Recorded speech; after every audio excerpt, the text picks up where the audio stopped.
The following program is rated T for teen for the use of tools and materials that can be harmful to unsupervised usage. Viewer discretion is advised. Hello everyone, Mr. Waugh here from Mr. Waugh Media, and yes, that is my actual name. Today's episode, we're going to make some dungeon tiles.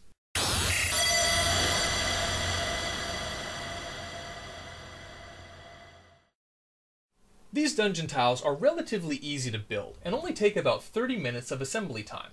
Now, that's minusing, of course, your paint, drying, and glue. Overall resources cost about a few dollars per panel, and over a weekend, if you put the time in, you could easily have an entire table worth of these. Let's get started. Alright, so our first step that we're going to do here is make the base of our dungeon tiles. And to do that, I'm going to take some styrofoam sheets that I picked up at the local dollar store. These go for about $1.50 a piece, and they're usually 20 to 30 inches long, so that should give you lots of material to work with. Now, my measurements themselves are going to be 6 inches long by about 3 1/4 wide.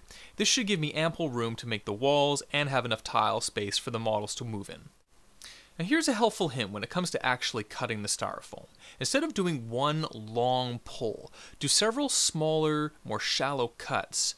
That way it's going to be more clean and precise, and this is less likely of a chance of creating any tearage along the way with this material, along with cardboard or the pink styrofoam that we'll be using later on. Once our templates are cut out, we're going to mount it to some cardboard here to add a little bit of durability to the model overall. And this can be something as simple as cereal boxes. It's definitely something I've used for a long time. These ones here are actually from comic book packaging to give it a little bit more rigidness. Now, as I stated earlier, when you're making your cuts, don't just do one long pull. Do several smaller drags. That way it's a lot cleaner, especially when working with the cardboard, and if you're doing any paper products, that can really cause some damage to it. Alright, it's time to work with the pink styrofoam board now. You can pick this up at your local hardware store for about $10 for a large board. The average sheet comes in about 1/2 inch thickness, 2 feet wide by 8 feet long. Needless to say, this should give you plenty material to work with. For the walls themselves, I'm going to make them about 6 inches long by 1 inch tall. Now this is kind of the sweet spot when it comes to the miniatures. Anything taller than this, and I find the model itself gets lost in the corridor. The keen eye of you might have noticed that these aren't actually 1 inch tall. I'm a hypocrite, I know. They're actually 2 inches tall. I plan to cut them in half and just mount them on the board. Makes it a little bit easier for me in the planning process here. But you can easily carve them each individually if you so chose. I'm just trying to plan ahead a little bit here. Now that I have the walls themselves, they match up pretty well here with the base. I'm going to quickly bang out the second one and we'll go from there.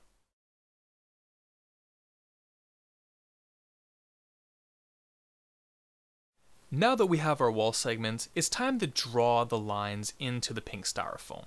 To help me out with this, I've put a couple lines through the middle to make it 3 bricks tall, and then I can just add in lines every 1/2 inch or so.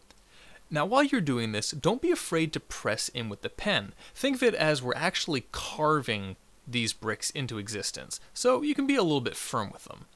Once the front has been finished, we're going to draw it over the top and along the sides, and try to match it as best we can on the other side. Now you don't have to go into this level of detail if you don't want to, but trust me, those little details really bring the dungeon to life, and I think you'll be happy with the results if it actually matches. Some people have even gone into the micro detail where they're hand carving each brick individually. Again, you don't have to go quite that far, but believe me, some of the things that I've seen people do with these can look incredibly lifelike. Alright, there we go. We've got one of the walls finished. I'm going to fast forward the video a little bit and I'm going to finish the other 3 pieces.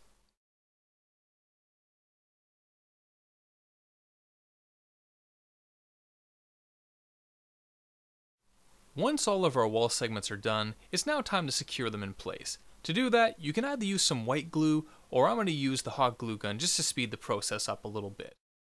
Normally, I would have glued both of the pieces into place, but I wanted an unobscured view of what I'm about to do here.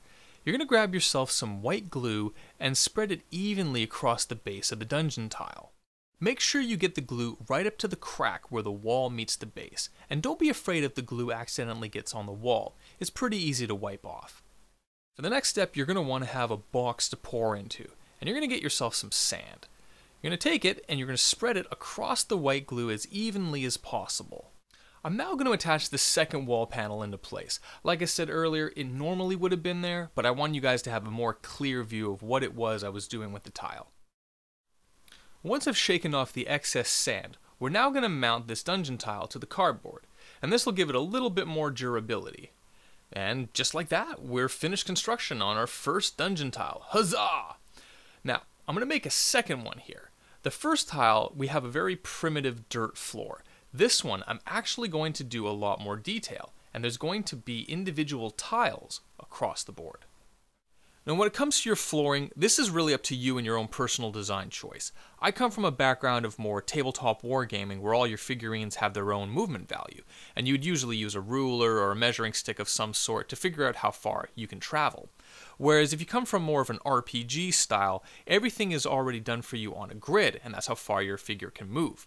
So I've decided to cut these tiles out for 1 inch by 1 inch, which is the usual base size for most medium, humanoid, and small size figures that you're going to find on the shelf. Once we have a small stack of tiles ready to go, we're going to mount it to the dungeon base. I'm going to use the white glue once again and spread it evenly across all the styrofoam. Once I have a good layer down, we're going to mount the tiles one by one. Now you'll notice that my tiles aren't really that special. It's just a 1 by 1 piece of cardboard that's been cut out. Now, some people might go into more details. They might put ruins into individual tiles or make them look broken, aged, and cracked. That's totally up to you of how far you want to take this. For me, I decided to keep it simple to be used as more of a gaming piece. And there we have it. With the second wall mounted into place, our second dungeon tile is now finished as well.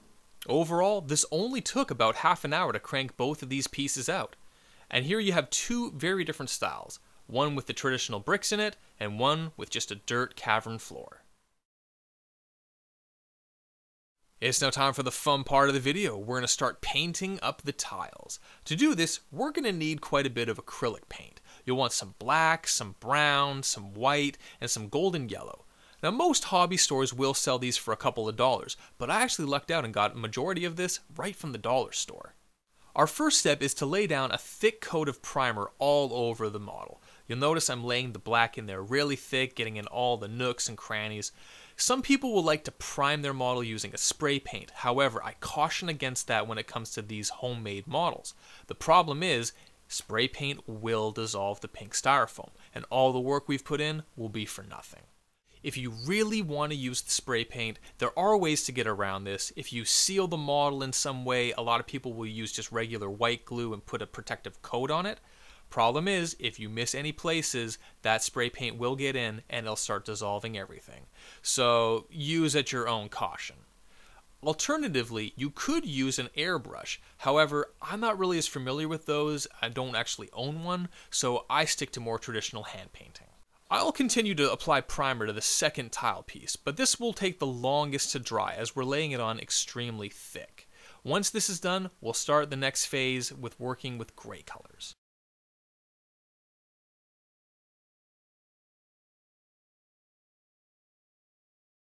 Well, unfortunately, I have to apologize here, folks. The first layer of paint, all the footage that we shot for it, for whatever reason, the file got corrupted, and I can't actually open any of it in my video editor. So as you can see in the background there, the first coat has already been applied.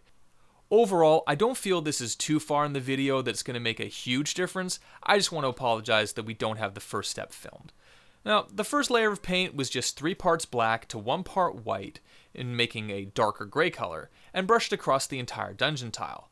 With this second coat that you see me currently working on, this is 1 part black to 1 part white, and being lightly dry brushed across the entire surface.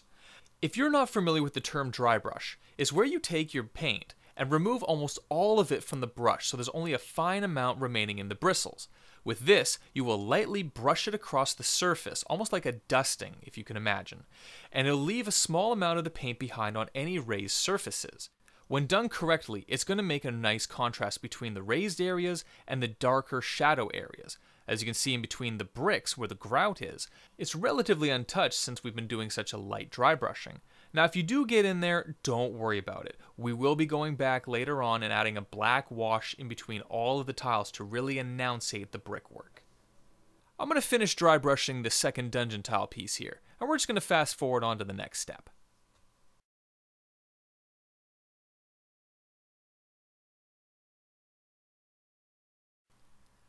For the next step, we're going to take 1 part black to 3 parts white and dry brush that across the entire dungeon tile. This is going to be an even lighter coat. Think of it almost like a dusting across the bricks. The keen eye view might notice that we have another panel in the background now. I got a little bit carried away during the building phase and I made several of these corridors, a couple elbows, and a couple T-junctions. This one's kind of my guinea pig out of all of them. I apply a couple layers on it first just to sort of see if it was working, did the camera catch a good angle, that sort of thing. But yeah, this one's coming along just as well as the others, so I figured, let's give it a little bit of time in the limelight, shall we?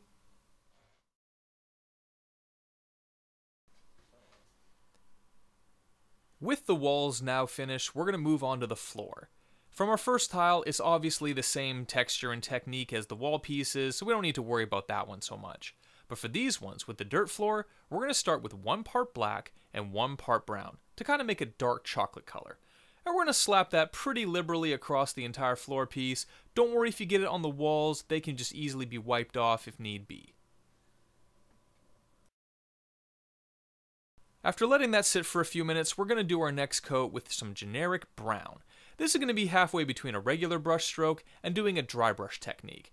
We're going to slap it on there, but it don't need to be too worried. If it does clump in certain areas, if it looks a bit messy, it's okay. It's a dungeon tile, right? You have to imagine there's goblins that have been running through this corridor, the gallons of blood that's been spilled, the corpses that have been dragged around. You know, it's not going to be the nicest looking place, to be honest.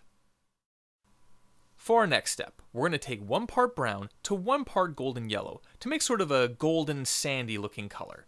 This one I'm going to dry brush onto the dungeon tiles to the best of my ability. Again, if it gets a little bit sloppy, I'm not too worried about it, but this is the time where I'm going to start being a little bit more consistent with my dry brushing on the floor. This comes down to more of a technical aspect. If I got sloppy here with the golden yellow, it's going to be way more noticeable than the other colors, since those are now under maybe 2 or even 3 layers of paint. We still have a couple layers to still go on these, so don't sweat it if it does clump up a little bit, but I really want you to start watching your brush strokes from now on.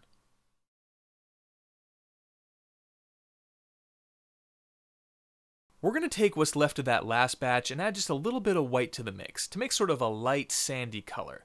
And with that, we're going to lightly dry brush it across the tiles, making several small, quick passes. This should be the lightest dusting that you've done so far. Just a couple quick brush strokes back and forth across the tile, and that's it. For our next step, we're going to use a product called Agrax Earthshade from Citadel Paints and Games Workshop. For this one, it's going to go on very wet, and we're going to apply it across the entire surface to really muddy it up and make it look dirty and grimy. I use this stuff on pretty much all my builds these days, whether it's some scenery pieces like this or if I'm working on some figurines. Stuff like cloaks and weather-worn faces will really pop out with this stuff, same with animal furs. The only downside is this stuff costs about $9 Canadian per bottle, so it can be a bit pricey. In theory, you can make your own washes just by diluting down different blacks and browns. I just like having this stuff because it is a little bit more consistent. I don't need to worry about all my batches not being the same. For our final step, we're going to take some black paint and heavily dilute it down with some water. Then, taking a very fine brush, we're going to put it in between all the cracks in between each and every brick. Now, if you do happen to make a mistake and it gets onto the upper surfaces, don't worry about it. You can just wipe it off, even with your thumb if you catch it quick enough. But this is going to make the entire thing just pop to life. This is going to add those shadows, and this is where I was saying earlier, if you did get some in the cracks, don't worry about it. This stuff is going to cover the entire thing up. Now this step is probably going to take the longest out of all of them to do, and don't be afraid to take your time and really go to town with this. I want you to use slow, precise brush strokes when you're doing this, and trust me, the effort will be well worth it. And with that final step out of the way, we are now officially done our dungeon tiles. Yeah, this build was quick, it was easy, and as you can see, it turned out really good. We banged out these in about 30 minutes apiece, minus the drying time, and over the afternoon, we built several of these things. And I'm really excited to show you guys how to do dungeon accessories down the road. Now, you can easily take these corridor pieces and turn them into T-junctions, you can turn them into a corner, and of course, expand them into larger rooms. You're just working with more material and have to carve out that many more bricks. Alright, so that was today's episode. I hope you guys really enjoyed it. Maybe you found some useful information. If you did, make sure to hit like, share, subscribe down below, or leave some comments of maybe some things you want to see me build in a future episode. On that note, I've been Mr. Waugh from Mr. Waugh Media. I hope you were thoroughly entertained. We'll see you on the next one.